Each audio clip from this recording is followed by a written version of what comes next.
ओम शब्द की प्रचंड शक्ति।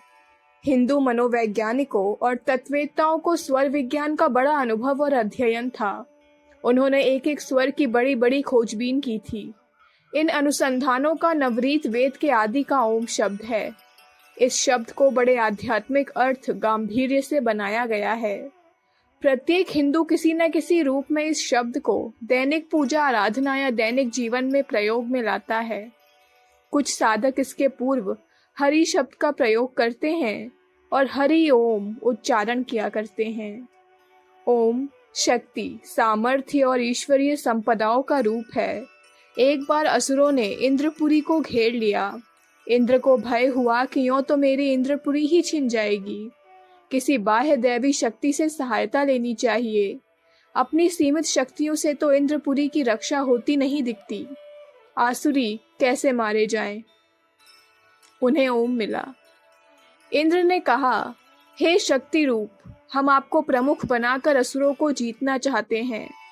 आप ईश्वर की शक्ति और सामर्थ्य के रूप हैं। आपकी सहायता से हम देवताओं में नई शक्ति, नई स्फूर्ति आएगी। आपके साथ रहने से हम में साहस का प्रादुर्भाव होगा। इस संकट के समय में हमारे नेत्र आप पर लगे हैं। हे देव शक्ति संपन्न महात्मन, हमारी रक्षा कीजिए। ओम सोचते रहे। यह निश्चय था कि उनकी अध्यक्षता में देव असुरों को जीत सकते थे। वे सब रिद्धि सिद्धियों के पुंज थे। देवता उनसे अनुपम विनय कर रहे थे। ओम एक शर्त पर सहायता देने को तैयार हो गए। ओम ने कहा, मैं इस शर्त पर आपकी सहायता करने को तैयार हूँ। न माम नीर यित्वा ब्राह्मणा ब्रह्म वदेयु यदि वदेयु अब्रह्म तत्स्यादिति। अर्थात मुझे ओम को पहले पढ़े बिना ब्राह्मण वेदोच्चारण न करें। मेरे नाम का उच्चारण सबसे पहले किया जाया करे। यदि कोई ब्राह्मण मेरा नाम लिए बिना वेद पाठ कर दे तो वह देवताओं द्वारा स्वीकार न किया जाए। ओम के बिना असुर जीते नहीं जा सकते थे, अतः देवताओं ने यह शर्त मान ली। ओम ने देवताओं का सैन्य संचालन किया। पूरी देव सेना के सामने वह बोले, देवताओं, मेरा नाम लेकर आगे बढ़िए। आप सिंधु की थाह नाम लेंगे। तिमिर दूर होगा और अपनी दिव्य शक्तियों का ज्ञान होगा। शिथिल पदों पर अटल विश्वास की शक्ति आएगी। आज आप अपनी शक्ति को पहचान लीजिए। मेरा नाम उच्चारण कर बढ़िए। विजय आपकी है। देवता ओम ओम शब्द का उच्चारण कर युद्ध करते रहे। आश्चर्य, उस शब्द की शक्ति से उनमें नया उत्साह और नव प्रेरणा उत्पन्न हुई। नई ताकत का संचार हुआ। जैसे जैसे वे ओम का उच्चारण करते थे, वैसे वैसे थके हारे सैनिकों में खोई हुई ताकत फिर आ जाती थी। उनकी ताकत जैसे अक्षय हो गई थी। इस शब्द का चमत्कार संजीवनी शक्ति के समान था। ओम की सहायता से असुर हार गए। तब से ओम अमर हो गया। थके हारे, जीवन में निराश, उत्साहहीन व्यक्तियों को नवजीवन, नई प्रेरणा और शक्ति देने के लिए ओम का प्रयोग प्रचलित हुआ। संकट में, विपत्ति में, युग युग मैंने ओम शब्द के उच्चारण से आत्मविश्वास प्राप्त किया। नए सिरे से वे जीवन के मोर्चों पर आरूढ़ हुए। हर एक विपत्ति में मनुष्य का साहस देने वाला ओम है। ओम ब्रह्म बीज है। त्रिविध ओमकार रूप ब्रह्म का संक्षिप्त रूप है। अतः इसे धारण कर लेने से नई दैवी शक्ति का प्रादुर्भाव होना साधारण सी बात है। प्रत्येक बुद्धिवादी इसे आसानी से समझ सकता है। गहराई से ओम शब्द को परख लीजिए। अ, उ, म के संयोग से यह शब्द बना हुआ है। ओम परमात्मा का सर्वोत्तम नाम है। वेदादि शास्त्रों में परमात्मा का मुख्य नाम ओम ही बताया गया है। मांडूक्य उपनिषद में लिखा है, ओमित्येत दक्षरम इदम सर्व तस्योपाख्यानाम भूतम भवद भविष्यदिति सर्वोमकार एव। ओम वह अक्षर है जिसमें संपूर्ण भूत, वर्तमान तथा भविष्यत ओंकार का छोटा सा व्याख्यान है। सभी शक्तियां, रिद्धियां और सिद्धियां इस ओमकार में भरी हुई हैं। छांदोग्य उपनिषद में ओम की महिमा का वर्णन करते हुए लिखा गया है,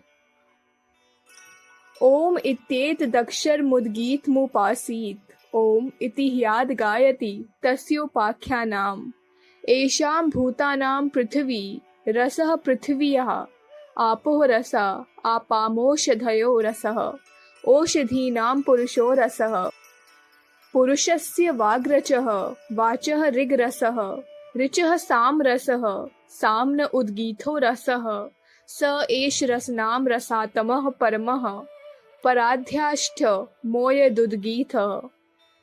अर्थात ओम अक्षर उद्गीत है, अतः उसकी उपासना करनी चाहिए।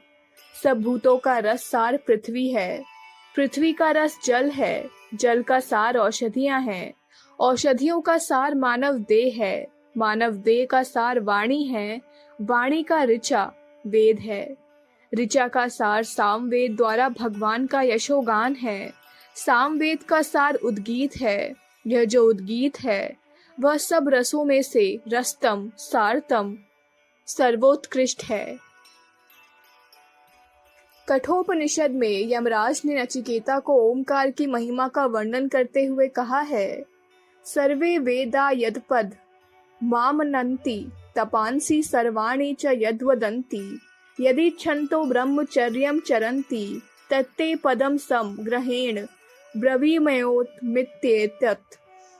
सारे वेद जिस भगवान का वर्णन करते हैं, समस्त तपों को जिसकी प्राप्ति के लिए साधक करते हैं, जिसकी इच्छा से मुमुक्षु जन ब्रह्मचर्य का पालन करते हैं, उस पद को मैं संक्षेप में कहता हूँ, ओम यही पद है। और भी कहा गया है, एतदालंबनम श्रेष्ठमेतादलंबनम परम एतदालंबनम ज्ञात्वा ब्रह्मलोके महीयते। यही ओम सबका श्रेष्ठ अवलंबन है, यही सर्वोत्कृष्ट आलंबन है। इसी शक्तिपूर्ण शब्द का सहारा लेकर ब्रह्मलोक में महिमान्वित होता है। ओम की शक्ति अपार है, इसके उच्चारण से मनुष्य में शुद्ध सात्विक दैवी भाव उत्पन्न होते हैं, क्योंकि ओम परब्रह्म का शक्तिदायक नाम है। विराट, अग्नि, विश्व आदि परमात्मा के नाम अ के अंतर्गत हैं, हिरण्यगर्भ, वायु, तेजस आदि ऊ के अंतर्गत हैं, तथा ईश्वर, आदित्य और यज्ञ आदि परमात्मा के नाम मकार से जाने जाते हैं। जिनके पास ओम है, उसके पास अनंत दैवी शक्तियां हैं, बल है, बुद्धि है, जीवन है, इंद्रियों का संयम है। भगवान श्री कृष्ण ने ओम की महिमा का वर्णन करते हुए गीता के 8वें अध्याय में लिखा है, ओमित्येकाक्षरं ब्रह्म व्याहर मानुस्मरन् यह प्रयाति त्यजन देहम स याति परमाम गतिम। अर्थात जो साधक मन और इंद्रियों को वश में कर ओम अक्षर ब्रह्म का जप करता है, वह ब्रह्म का स्मरण करता हुआ इस भौतिक देह को त्याग कर परम पद को प्राप्त होता है। इस पद को प्राप्त करने के उपरांत जीवात्मा जन्म मरण के बंधन से मुक्त हो जाता है। अखंड ज्योति, अगस्त 1959, पृष्ठ संख्या 2-3।